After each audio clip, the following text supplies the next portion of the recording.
والمنافقين واغلظ عليهم ومأواهم جهنم وبئس المصير إلى آخره। সম্মানিত উপস্থিতি, আপনারা জানেন আজকে ইসলামী আন্দোলনের পক্ষ থেকে আজকে যে গণজামায়াতের ডাক দেওয়া হয়েছে, এইটার সুযোগ আমাদের অনেক দিন পর হয়েছে।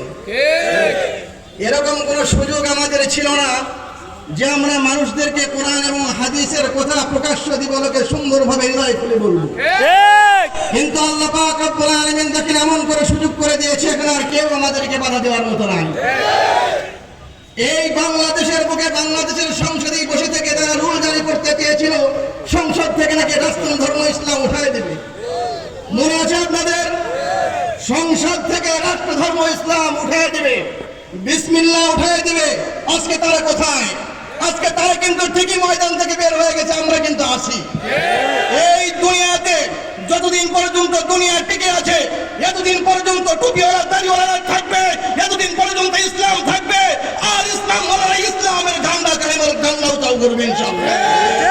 আপনারা জানেন প্রিয় ভাই বন্ধুরা, আপনারা জানেন 2013 সালের 5 মে শাপলা চত্বরে আমার নিরহ আলেম ওলামা ছাত্র সমাজের উপরে যেইভাবে নির্যাতনের স্টিমরা চালিয়েছিল, সেই কালো রাতের কথা আপনাদের মনে আছে কিনা আমাদের জানা নেই।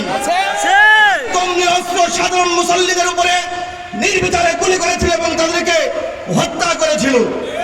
তাই নয়, অনেক অনেক জঘন্য অপরাধের সঙ্গে আমার আগামীর সরকার জড়িত ছিল। অনেক আগামীর সরকার অনেক জঘন্য অপরাধের সঙ্গে কি ছিল? জড়িত ছিল, কিন্তু মানুষে বলতে পারে নাই।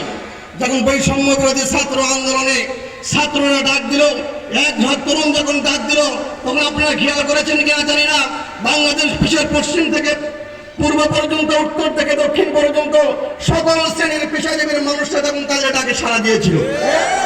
সকল পেশাজীবীর মানুষরা তাদের ডাকে সাড়া দিয়ে দেখেন 5 তারিখে, আগস্টের 5 তারিখে এক গণবিপ্লব শুরু করে দিয়েছিল ঢাকার রাজপথের মধ্যে। আল্লাহ পাক রব্বুল আলামিন এই ছাত্রদের উসিলা করে আমাদেরকে যে বিপ্লব উপহার দিয়েছে, এই বিপ্লব যদি আমরা আগামীতে কাজে না লাগাতে পারি, তাহলে আমাদের সারা জীবন পস্তাতে হবে। এই জন্য প্রিয় ভাই দোস্ত বুজুর্গ, ইসলামী আন্দোলন ডাক দিয়েছে, আপনারা সবাই ইসলামের ছায়া ধরে চলে আসেন। এই রাষ্ট্রটা যদি ইসলামী হুকুমত কায়েম হয়, আল্লাহর রহমতে শুধু মুসলমান নয়, সকল শ্রেণীর মানুষরাই সুখে থাকবে ইনশাআল্লাহ। আসসালামু আলাইকুম ওয়া রাহমাতুল্লাহ।